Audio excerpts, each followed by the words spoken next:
I remember the smell of that apartment. I don't know why memory works this way. Faces fade, voices go quiet, but smells stay forever. They soak into the walls like radiation. Like radiation, they can't be scrubbed out. Our apartment smelled of boiled buckwheat and laundry soap, and my father's boots, tall, black, military style, standing by the front door. He always placed them the same way, toes to the wall, heels out. He said, "Order begins at the threshold." That morning the boots were empty. I woke up to silence. That sounds strange, waking up to silence. But our apartment was never silent.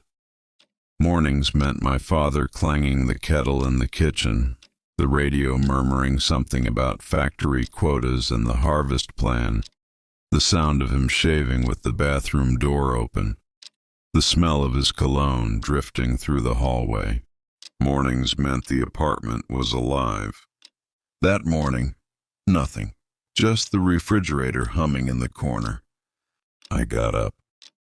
My mother was standing at the window in her housecoat, back to me.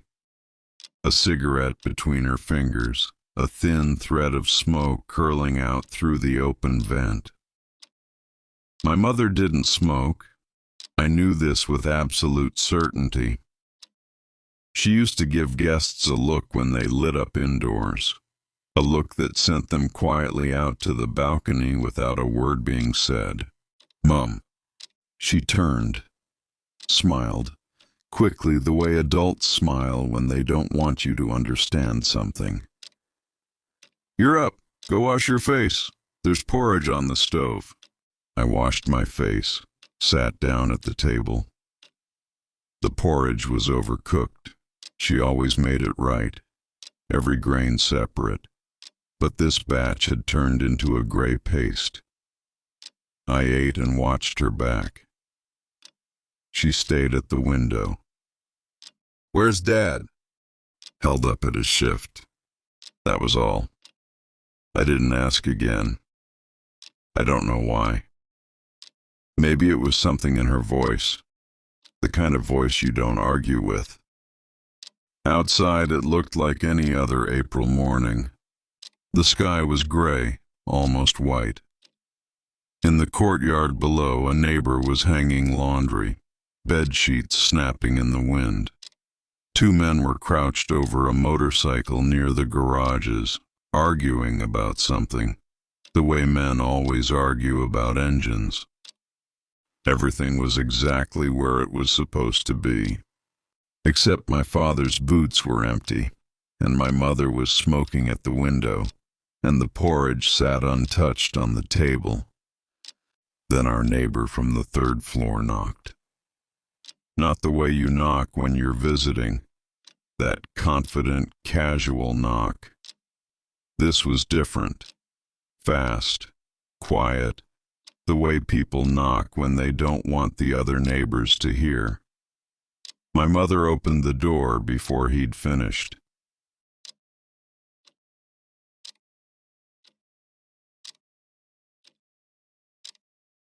They stood in the hallway and spoke in low voices.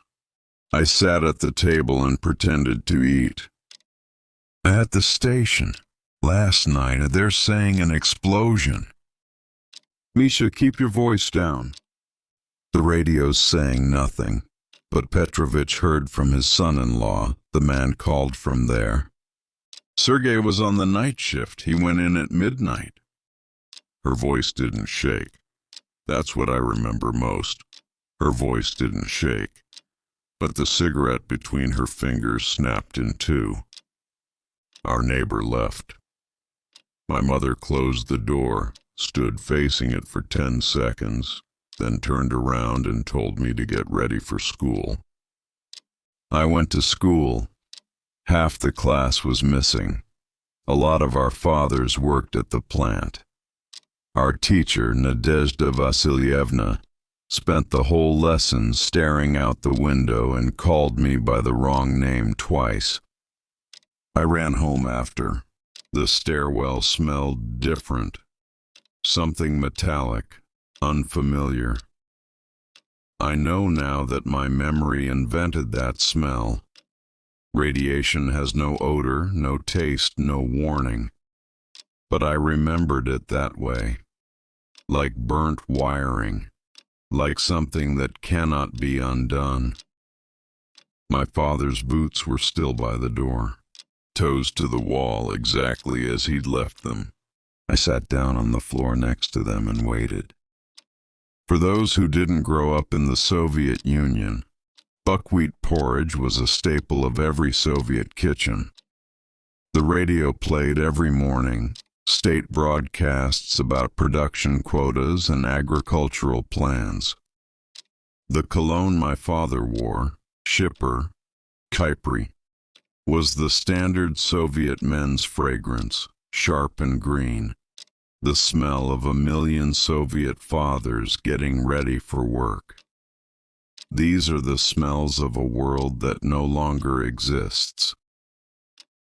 April 26th, 1986 was the last morning it existed for us.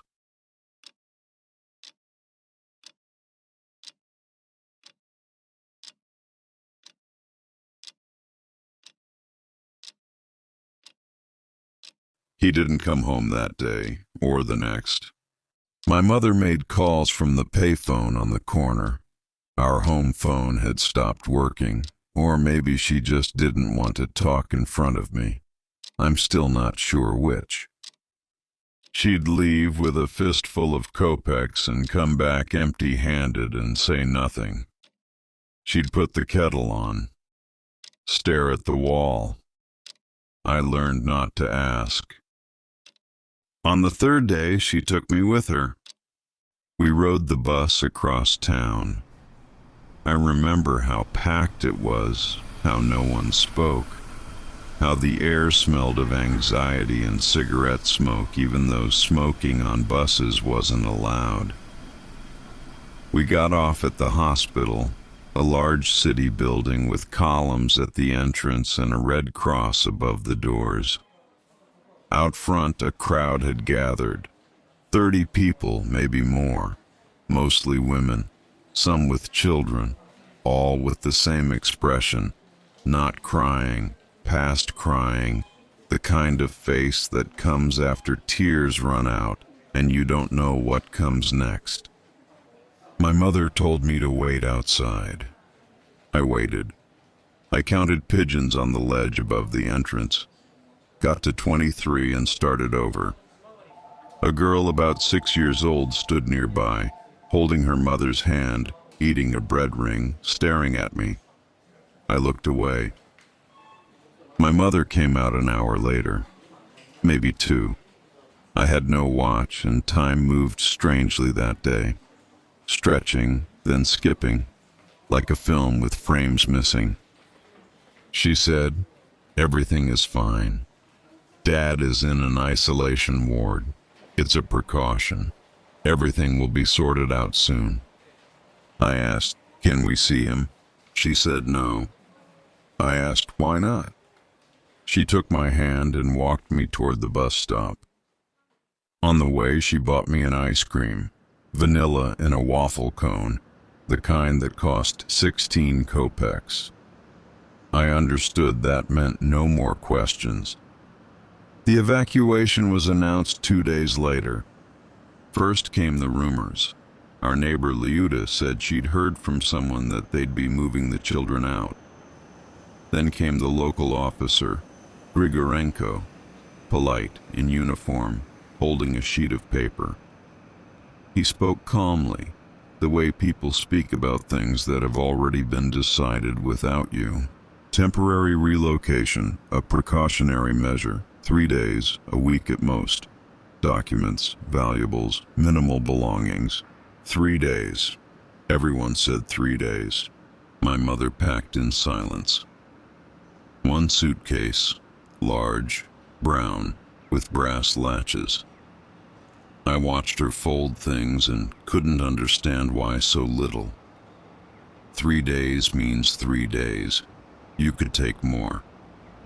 But she took only what mattered. Documents in a plastic sleeve, photographs, all of them, lifted carefully from the album one by one. My winter clothes, even though it was April. I wanted to take my bicycle, red with a white stripe along the frame. I'd gotten it for my birthday in September, the best thing I owned. My mother said, "It won't fit." I said, "I'll carry it." She looked at me, a long, strange look, and said, "Leave it. We'll come back. It'll be here." I left it. Our cat, Rizhik, Ginger, was sitting on the windowsill watching us. I assumed she'd put him in a bag. She loved that cat, talked to him like a person. Instead, she filled his bowl to the brim, pushed the window vent open wider, and didn't look at him again. I looked back from the doorway, the bicycle against the wall, Rizhik on the windowsill, everything in its place, as if we were just stepping out to the shop, as if we'd be back by evening and Dad would already be home, clanging the kettle, smelling of his cologne. My mother pulled my hand. I closed the door. My father died 3 weeks later. Not from the explosion. He survived that. He died from what came after. My mother explained it to me much later when she decided I was old enough to understand. Acute radiation syndrome, 4th degree. He'd absorbed a lethal dose in the first hours, when they were fighting the fire, when nobody yet understood what exactly they were fighting or what it would cost them. They knew it was dangerous. They went anyway. We weren't allowed at the funeral. Closed casket, military personnel, documents with stamps. My mother went alone. She came back with a small black and white photograph and a folder of paperwork. Benefits for liquidators' families. Compensation, official forms. The Soviet state was efficient at processing death. Stamps, signatures, blue ink. That night I heard her cry for the first time. Quietly, almost without sound, through the wall. I lay there and listened and didn't know what to do. Go in? Pretend to be asleep? I was 9 years old and nobody had told me what you do when adults cry at night. I pulled the blanket over my head, and for some reason I thought about the bicycle. The red bicycle with the white stripe standing in an empty apartment in a city we had left for 3 days. 3 days. That's what they said. Uncle Seryoja lived in Lysychansk. I hadn't known such a place existed. In geography class we studied Kyiv, Kharkiv, Odessa. Big cities, important cities, with their own rivers and factories and places on the map that mattered. Lysychansk wasn't on any map we studied. It simply existed, somewhere in the east, beyond the steppes, a coal and chemical town that smelled of sulfur and chlorine. The sky there was different. Back in Pripyat, the sky had been wide and open, with forest along the horizon in every direction. Here it was low and yellow, stained by the smokestacks of the chemical plant that ran 24 hours a day, 7 days a week, never stopping, never resting. We arrived by train. I didn't sleep the whole night, lay on the upper bunk and watched darkness replace darkness through the window. My mother sat below and didn't lie down. When I leaned over to check on her, she was staring straight ahead, lips moving slightly, counting something or praying. She had never prayed, as far as I knew. Maybe she started that night. Uncle Seryoja met us at the station. He was my mother's second cousin, and I had seen him maybe twice in my life. At some gathering where the adults drank and sang, and I fell asleep on a pile of coats in the corner. Tall, with reddish mustache, with a miner's hands, wide palms, black permanently worked into the skin around his nails, the kind that no soap ever fully removes. He hugged my mother, clapped me on the shoulder, and said, "Well, you're alive. That's what matters." He didn't mention Pripyat again that day. His apartment was on the 4th floor of a Khrushchevka, one of those 5-story concrete blocks they built by the thousands across the Soviet Union, identical from Kiev to Vladivostok. 2 rooms, low ceilings, a window overlooking a gray courtyard with 3 poplar trees and an electrical substation. It smelled of someone else's life, someone else's food, someone else's washing powder, someone else's years. I lay down on a folding cot in the small room, pulled an unfamiliar blanket over myself, and stared at the ceiling, trying to understand where I was. That feeling didn't go away, not after a week, not after a month. School started in May. They placed me in 3rd grade, even though I'd already been finishing 3rd grade back in Pripyat. My teacher, Galina Petrovna, introduced me to the class. "Children, this is Sasha. He's come from far away. Please be kind." The children stared. One boy, red-haired, scraped knees, asked loudly, "Is he the one from Chernobyl?" Galina Petrovna said, "Quiet." But everyone had already heard. After school, 2 boys caught up with me in the yard. Not to fight, just to look. The red-haired one said, "Do you glow in the dark?" The other one laughed.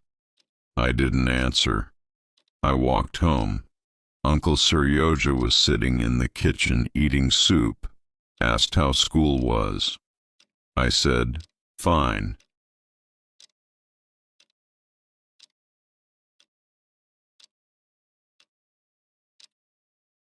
By then, my mother had stopped leaving her room.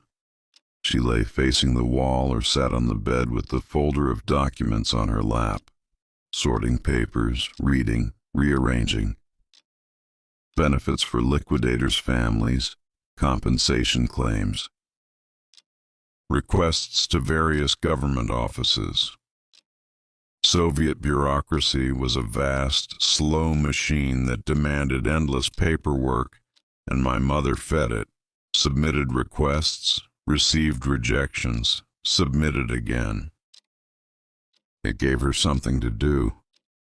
I understand that now. Then I only saw that she didn't come out, didn't cook, didn't talk. Uncle Seryoja cooked, surprisingly well. Borscht, potatoes with tinned meat, occasionally dumplings from a packet. He didn't say much. He'd put a bowl in front of me, sit across the table, watch me eat, sometimes ask about school. I'd answer in short sentences. We both pretended everything was normal, and there was something almost honest about that. More honest than if he'd pressed me with questions and concern. Once, late at night, I got up for water and found him in the kitchen in the dark. No light on. He was holding my father's photograph, the small black and white one my mother had brought back. Just sitting there in the dark, holding it, looking at it. I went quietly back to my cot. They told me about my father's death in June. I already knew, of course. I'd known since the night I heard my mother crying through the wall. But nobody had said it out loud. Maybe they thought I was too young. Maybe they didn't know how. One afternoon, my mother came into the room, sat beside me on the cot, took my hands in hers, and spoke in a flat, careful voice, as if reading from a document. Dad is gone. He was a hero. He was saving people. We should be proud. I nodded. She was waiting for me to cry, I think, or to ask something. But I had been carrying this knowledge inside me for so long that it had become part of me. Quiet, heavy, permanent. Like that metallic smell in the stairwell that I may have invented but still remember. I asked, "Are we going home?" She was quiet for a moment. "No, Sasha, we're not going home." That's when I cried. Not for my father, for the bicycle, for Rijik, for the smell of our kitchen in the morning, for that last ordinary day before everything changed. That's a shameful thing to admit, maybe, but I was 9 years old, and I didn't yet know how to grieve big things, only small ones. Only small ones. Lysychansk became my city eventually. Not quickly. Through years of schoolyard fights and first friends and first cigarettes smoked behind the electrical substation.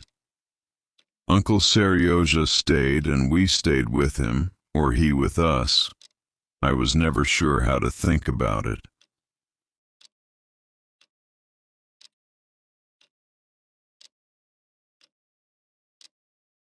My mother came back to life slowly, the way things come back to life after a long time in the dark. She found work. She laughed sometimes. On good evenings she made borscht, and the kitchen smelled almost like before. Almost. We never spoke about Pripyat. It was an unspoken agreement between us. Don't touch it. I grew up not knowing what to do with that part of myself that had stayed behind in the apartment with the empty boots by the door. I think it's still there. My mother died in February. Cancer. Quiet, like she had become in her final years. First came the tests, then doctors with the kind of faces that tell you everything before they say a word, then the hospital, then less hospital and more home, then only home. I drove out every weekend, sat beside her, held her hand, sometimes read aloud. She loved Paustovsky, asked for the same stories over and over. Toward the end, she barely spoke. She just looked out the window at the February courtyard. 3 poplar trees, the electrical substation, the low gray sky.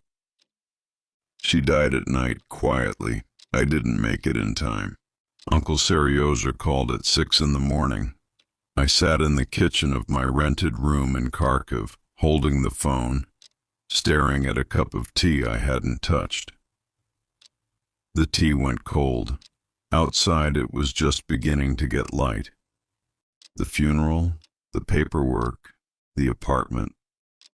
Uncle Seryoja could barely walk by then. His heart. The apartment was his. He wasn't pushing me out. God, no. He was a kind man. But I understood. This was never mine. It had never been mine. I took my mother's photographs, my father's small black and white picture, and went back to Kharkiv. Work was whatever came along. Warehouse shifts, construction, night security. I didn't complain. I was good with my hands. I stayed sober. I showed up when I said I would. But 40 years old, a rented corner of someone else's flat, and the feeling that you are living inside someone else's life, that's not what anyone pictures for themselves. I met Kolya on a construction site, former military, discharged on medical grounds. Quiet, lean, with the kind of eyes that look slightly past you. Not from inattention, but from the habit of scanning further than most people bother to look. We worked alongside each other for 3 months and barely talked. Then one evening after a shift, he suggested a beer. Over the second beer, he said, "You're from Pripyat, aren't you?" "Yeah. I've heard people live out there, inside the zone, grow vegetables, keep animals. Nobody bothers them. The people who'd bother them know it's not worth the trouble. There's shelter. There's land. All you need is your hands and your head." I looked at him. "You're serious?" "Completely." I finished my beer. I thought about the rented room, the casual work, the February courtyard with 3 poplar trees that my mother had stared at before she died. "When do we leave?" We traveled in stages.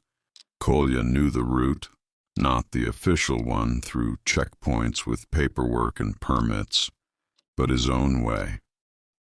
Forest tracks, back roads, gaps in the fencing that nobody had repaired in years. He'd been out here before. He didn't say why, and I didn't ask. Men like Kolya always have routes they don't explain. We left the car at the edge of a tree line and walked the rest of the way. April. The ground was soft, last year's leaves wet underfoot. Every step a quiet squelch.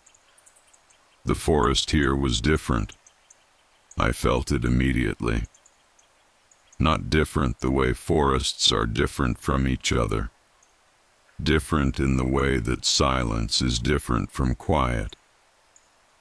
A normal forest has living silence, birds, wind, the occasional crack of a branch somewhere in the distance.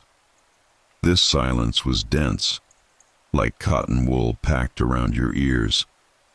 Like sound itself had simply ended and gone no further. Kolya walked ahead, I followed. And then I started to recognize things. It was a strange feeling. Not joy, not sadness, but something without a name. That bend in the road, that row of trees along the field. We used to ride our bikes along here, racing each other to the end and back. That utility pole with the snapped wire hanging from it, the same wire that had been snapped when I was a child and nobody had ever come to fix it.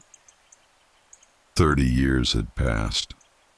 The pole was still standing, the wire still hanging, everything preserved, sealed in place, like an insect frozen in amber. The village was called Kopachi, or what remained of it. After the accident, the authorities had bulldozed the buildings and buried them, literally pushed them into the ground, trying to contain the contamination. But the earth had settled unevenly over the decades, and rooftops pushed up through the soil like rotten teeth. Sheets of corrugated metal, timber beams, fragments of brick. Between them, young forest had taken hold. Thin birch trees, aspens, tall, coarse grass. Nature reclaiming what had been taken from it, methodically, without hurry.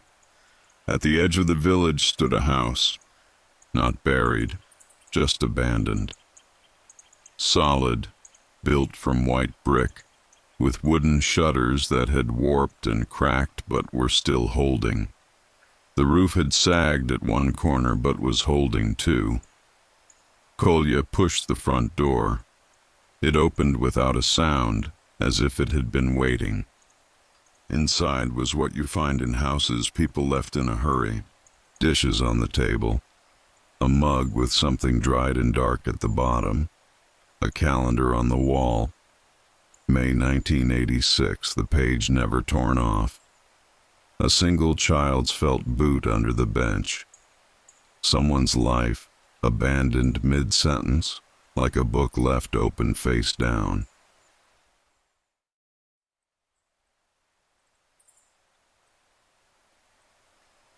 I I stood in the middle of that stranger's kitchen and thought about our kitchen. The smell of buckwheat and laundry soap. My father's boots by the door.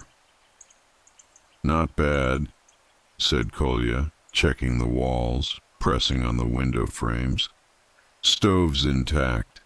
Put some work in and it's livable." I nodded. Livable. That night I lay awake for a long time. On an old mattress we'd found in the back room, staring at the ceiling. Kolya's breathing was slow and even. He fell asleep the way soldiers do, instantly, completely. I lay and listened to the silence. It was the same as in the forest, dense, packed, the kind of silence that has weight. And somewhere at the edge of that silence, a feeling, dull and persistent, like a toothache you've had so long you've almost forgotten it's not normal.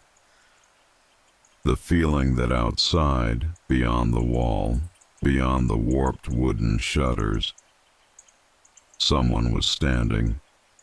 No footsteps, no breathing, just standing there, watching the dark windows. I told myself, "You're exhausted from the road. It's nerves, unfamiliar place." I closed my eyes. But I lay there with them open for a long time after. Within a week, the house looked like somewhere people actually lived. Kolya was the kind of man who couldn't sit still. While I was clearing the junk from the entryway, he was already fixing the roof. While I fixed the roof, he was building up the stove. His hands worked independently of his mind. They knew what to do, in what order, with how much force. I tried to keep up. By the end of the first week, the roof no longer leaked, the stove drew properly, the windows were packed with old rags and moss, and when we lit the fire in the evenings and sat down with our mugs of tea, the house was almost warm, almost cozy. Almost numb, that word became our defining word in the zone. We found food in the neighboring houses. We worked through the village methodically, yard by yard. Wherever the roof hadn't fully rotted and rain hadn't been pouring in for decades, you might find something usable. Canned goods in the cellars, stewed meat, sprats and tomato sauce, tinned peas with Soviet-era labels still on the lids. We checked the seals, smelled them, tasted carefully. A few cans we threw out. The rest we stacked in our own cellar. We found tools, rusted but solid. An axe, a handsaw, a coil of wire, a kerosene lamp, and a supply of kerosene in a canister that had gone stiff on the outside but was still airtight. In the wardrobe of one house we found an old shotgun, a side-by-side wrapped in an oiled cloth. Kolya took it apart, cleaned it, put it back together, broke it open, and held the barrels up to the light. "It'll fire," he said. "How do you know?" "I know." The chickens were Kolya's doing on his first run into town. He'd cycle out to the highway on an old road bike we found in a shed. It creaked through the whole forest, but it moved. 8 kilometers of dirt road to the highway. From there he'd hitch a ride to the nearest town and pick up odd work. Loading at the market, helping locals with repairs. He'd come back with a rucksack, bread, salt, matches, sometimes lard or dried grain. One time he came back with chickens in a sack. 10 of them, mottle-feathered and thoroughly unimpressed with everything.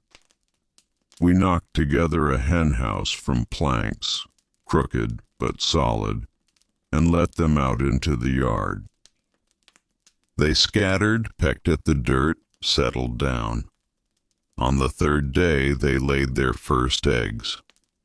I stood there looking at those eggs in my palm and thought, there it is, a small holding, a life. The days came and went identically, and there was a strange grace in that. Up at dawn, in the zone, you quickly recalibrate to natural time, no alarms, no schedules. The stove, breakfast, work. There was always work.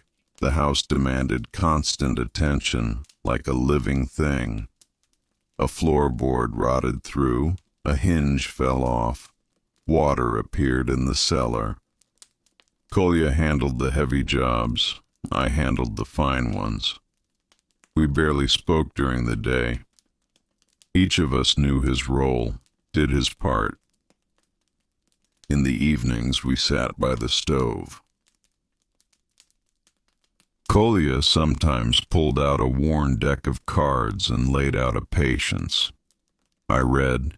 I'd found a few books in one of the houses, Jack London and a run of old National Geographic issues from the 70s.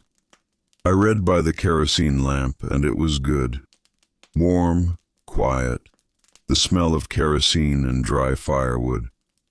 Outside was the zone. Outside were the forest, the abandoned houses, 30 years of silence and radiation in the ground. But inside the stove burned. And as long as the stove burned, everything was almost all right. Almost. I first noticed it at the end of September. We'd both been out. Kolya sometimes took me along when there was enough work for two. We came back to the house, and the moment I stepped inside, I felt it. Something was wrong. Not saw it, not heard it. Felt it. The way you feel a draft in a room where every window is closed. I looked around. The knife. The large kitchen knife that always lived by the cutting board. Always. We were both careful people. We kept things in their places. The knife was gone. I asked Kolya. He shrugged. Hadn't touched it. We searched. Nothing. Rats, Kolya said. Rats don't carry knives. He smiled faintly, said nothing, sat down with his tea. I sat across from him and stared at the empty spot by the cutting board. Rats don't carry knives, but someone had taken it. After the knife, a can of stewed meat went missing. I remembered exactly. I'd set it on the second shelf, lit up, between the peas and the condensed milk. We kept an inventory of supplies, the way you're supposed to, a notebook, logging what we took, what remained. There had been 7 cans of stewed meat. One morning I counted 6, then 5. Then one morning I came up a boot short. One boot, the right one, right there in the entryway. Not a pair. One. That was the strangest part. What would anyone want with a single boot? Kolya said, we just don't remember where we put things. We're tired, we're not sleeping properly, our heads aren't right. I agreed out loud. I didn't agree inside, because I remembered precisely. I always remembered precisely. I started paying attention. Not deliberately. I simply began noting the position of things, photographing them with my eyes. The knife by the board, the cans in a row, the boots at the threshold, toes to the wall, the way my father taught me. Every morning I'd check. Most of the time everything was in place, but every few days something shifted. A mug turned with its handle facing the wrong way. A stool pushed half a meter from the table. Small things, each one explainable. but I remembered precisely. In October, Kolya was away for 3 days. Work had come up in town, helping a man re-roof his house. Decent money. I stayed behind. The first 2 days were fine. Quiet, the stove, London by lamplight. On the third night, I woke up. It was around 2 in the morning. I'd learned to feel the time from the quality of the darkness and the silence. I lay there staring at the ceiling, not knowing what had woken me. Then I heard it. Footsteps, outside the window, on the yard side. Slow, heavy, not the way a person walks. The rhythm was wrong, as if whoever was moving wasn't quite sure how to alternate their feet. 1 step, a pause, 2 steps, a long pause, 1 step again. I lay still and didn't move. The footsteps passed along the wall, stopped at the corner of the house, and stayed there, a long time, a minute or more, then moved off in the direction of the forest. I didn't get up until it was fully light. I took the shotgun and went outside. By the fence, the grass was flattened, a wide strip, as if something heavy had been standing there, shifting its weight. I crouched and touched the ground. The earth was soft, but there were no clear prints. The grass was too dense. Only the smell. That smell, sour animal, but not quite. Like a wild animal, but with something off about it. Something extra, or the opposite. Something missing. I stood at the fence with the shotgun and looked at the forest. The forest looked back. Kolya returned the next day. I told him. He listened without interrupting. That was his way, the military way. Then asked, "Is the gun loaded?" I said yes. He nodded and didn't mention it again. But that night I noticed he wasn't sleeping. He lay quietly, breathing evenly, like a sleeping man. But when I got up before dawn to get some water, his eyes were open. He was staring at the ceiling. I poured my water and got back into bed. "Kolya, I'm asleep." "No, you're not." A pause. "Go to sleep," he said. "Early start tomorrow." I lay down, closed my eyes, listened to the dark. There were no footsteps that night. But I didn't sleep anyway. I lay there thinking about the smell by the fence, about the flattened grass, about the boot with no pair that was never found, about the fact that someone had been coming into the house while we were away, about the fact that whoever it was, they knew our routine, they knew when we left, they knew when we came back. They knew more about us than we knew about them. Snow fell on the night of the 5th of October. Not real snow yet. The first tentative kind, dusting the ground in a thin layer like powdered sugar on a tabletop. By morning it had frozen slightly, and the snow had set, gone dense, held its shape. I woke to a silence that was different from usual, softer, more muffled. It only sounds like that when snow has fallen. I got up, walked to the door, opened it, and stopped. Tracks led out of the forest. Not one set, not two, many. They came out from the trees in a wide band, as if several creatures had been moving together, crossed the yard, circled the house. I traced them with my eyes, once, then again, and went back into the forest, back to where they'd come from. I stood in the doorway, neither going in nor going out. Then I crouched down at the threshold and looked at the nearest track. It resembled a human footprint, in size, like a large man's foot, a 12 or 13, but wider, significantly wider, and the toes, longer than they should be, pressed deep into the snow, each one separately, and between them webbing, faint but distinct, like a frog, like something accustomed to moving through water or mud. I called Kolya. He came out, stood beside me, and looked for a long time. Then he walked the line of tracks to the corner of the house, then to the fence, then to the edge of the yard. I followed. We said nothing. Words weren't useful here. Words were for explanations, for theories. There were no theories. There was snow and there were tracks, and the tracks didn't lie. Some kind of animal, Kolya said at last. What kind of animal has feet like that? He didn't answer, shifted his weight, turned up his collar, looked at the forest. I'll keep the gun by the bed. All ready do, I said.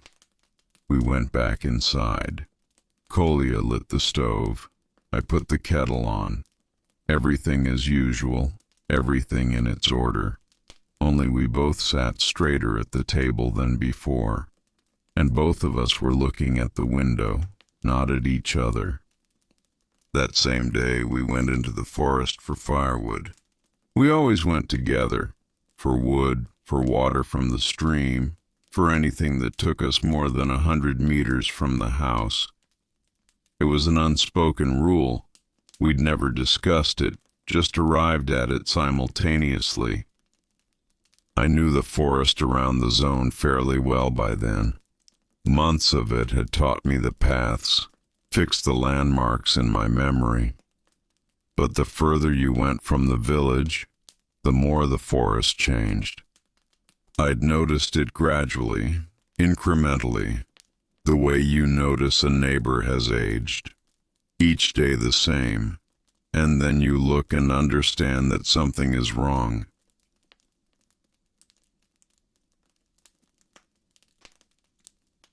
The trees. At first they just seemed old, diseased. That happens. But then I started looking more carefully.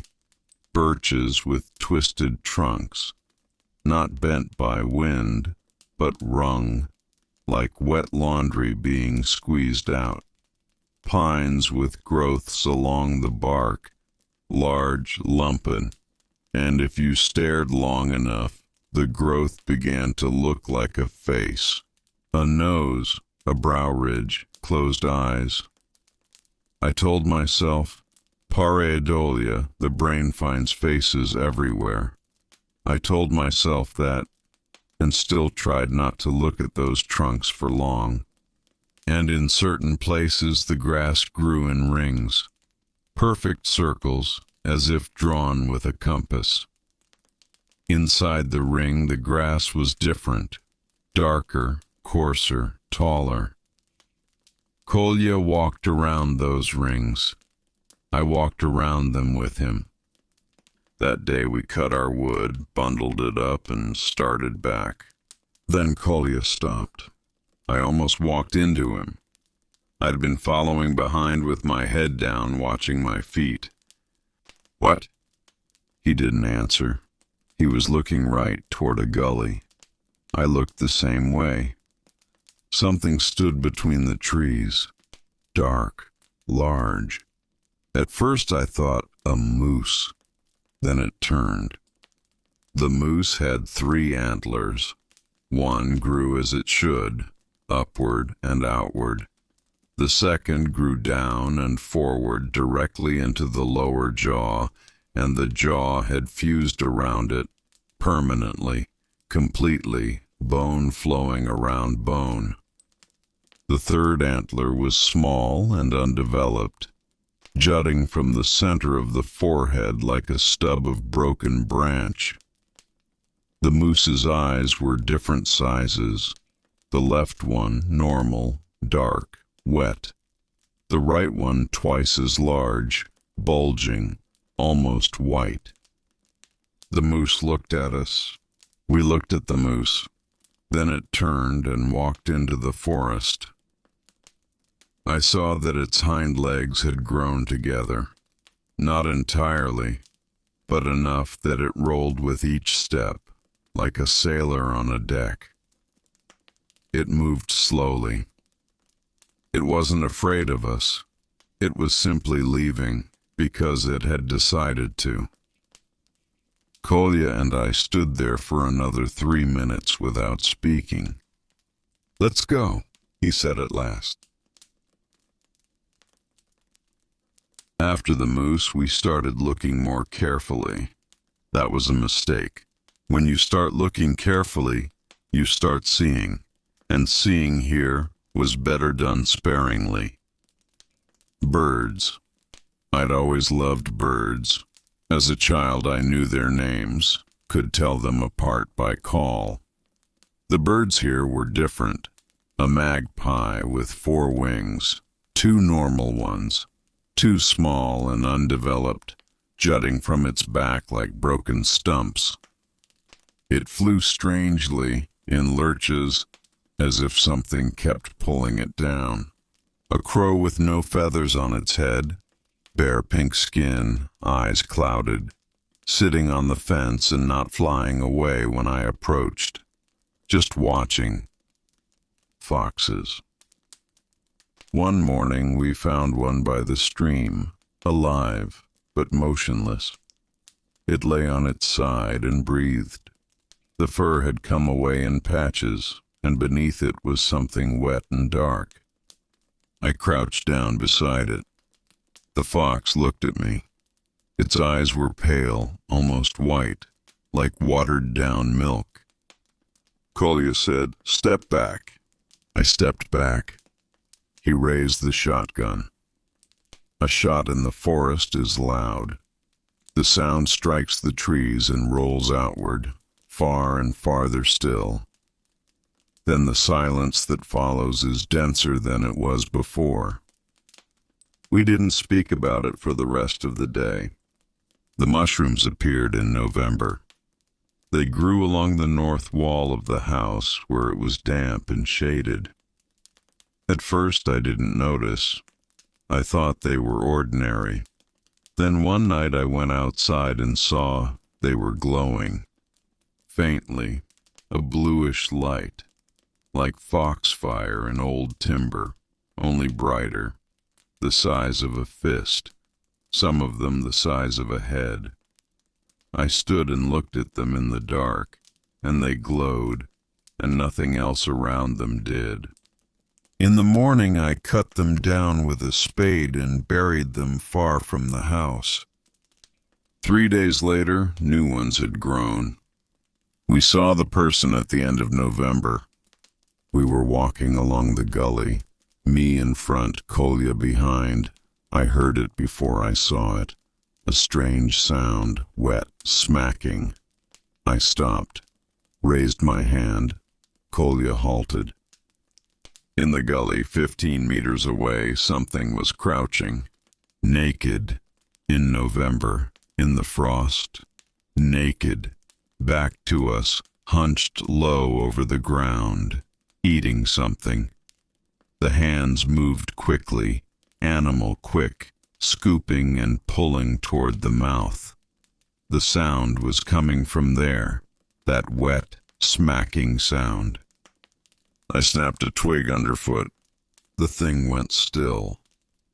Slowly, very slowly, it began to turn its head.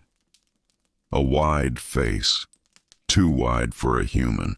Cheekbones set far apart, forehead low and sloping, eyes like narrow slits, almost horizontal, nose flat, nostrils large, mouth wide, and at the corners of the mouth, something dark.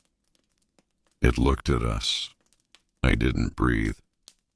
Behind me, Kolya didn't move. I heard him slowly lifting the shotgun from his shoulder. The thing looked at us for a second. 2, 3. Then it bolted into the undergrowth. Not ran, bolted the way you throw a stone. One moment it was there, the next it wasn't. The bushes swayed and stilled.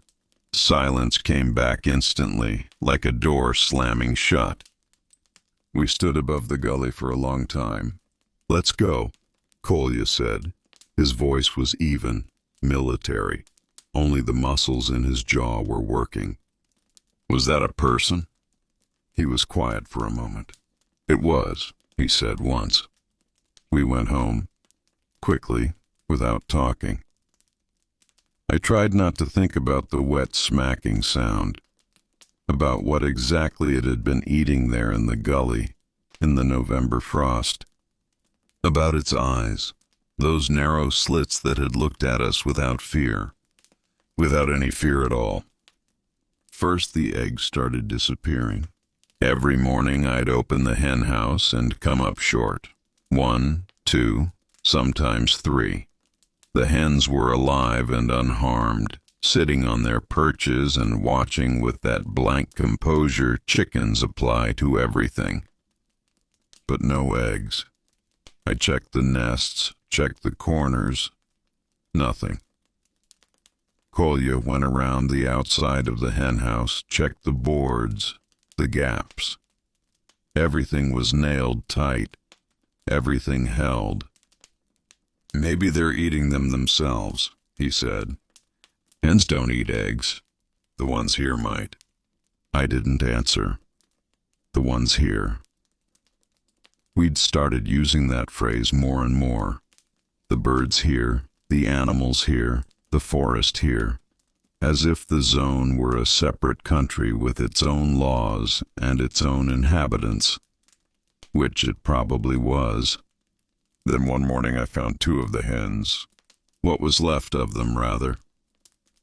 They lay at the back wall of the hen house, and they hadn't been eaten. That was the first thing I registered. Not eaten, not carried off, just torn apart. Feathers across the whole floor, blood on the boards, and the carcasses themselves, ripped open as if something had used its hands, not its teeth, with fury, or with curiosity, which is sometimes the same thing. Kolya looked without speaking, then said, "We reinforce." We spent 2 days reinforcing, added boards, nailed wire mesh, drove metal rods from the neighbor's shed into the ground around the perimeter. Kolya hammered a cross brace onto the door. I packed the gaps at the base with broken brick. 3 days quiet. On the 4th the eggs were gone again. December came with frost and long nights. Dark by 4. A dead, starless dark. We burned the kerosene carefully, sat by the stove, spoke little. Kolya's gun stood by his bed. Mine stood by mine. We'd loaded both. I woke often in the night, lay still and listened. Sometimes silence, sometimes wind, the creak of the shutters, the crack of frost working through the walls. Ordinary night sounds. I'd learned to tell them apart, learned to separate what belonged from what didn't. That night I woke at 3 a.m. Silence first. Then, from the hen house, a sound. Not loud. A low, uneasy chicken sound, the kind that happens when something is wrong. I lay and listened. The sound came again, then once more. Kolya sat up in his bed. We looked at each other in the dark. "You hear that?" I said. "I hear it." He stood, pulled on his jacket, took the axe, not the gun, left the gun by the bed. I didn't understand why at the time. I think he didn't either. Kolya. What? Don't go. He looked at me. In the dark, I couldn't make out his face, only a silhouette, only the whites of his eyes. I'm not losing the chickens, he said, and he smiled. I could hear it in his voice. I said, wait, we'll go together. He said, no need, I'll be quick. The door opened, let in a fist of frozen air, closed. I picked up the gun, stood at the window. First there was silence, then his voice. Quiet, surprised. One word, I couldn't make it out. Then a sound, short, sharp. Not a scream. Something else. Something I had never heard before and don't want to hear again. Then other sounds. I stood at the window with the gun and looked into the dark. There was nothing to see, only the yard, the snow, the dark shape of the henhouse. No movement, only the sounds, dull, wet, rhythmic. I put my hand on the door handle and didn't open it. I stood there holding the handle. A second, 10, a minute. The sounds continued, then faded, then silence, so complete it rang in my ears. I stepped back from the door, sat down on the floor, put my back against the wall beside the stove. The stove hadn't cooled yet. Warmth came through the brick into my spine, and I sat like that and watched the door until first light. The gun across my knees. I didn't get up once. Dawn came at 7:30. I went outside. The snow in the yard had been ruined, trampled, torn up. Tracks everywhere, chaotic, many sets. The hen house, door wrenched from its hinges, empty inside, nothing left but feathers. At the fence, the axe, driven into the ground, handle up, clean, the blade clean. Kolya was gone.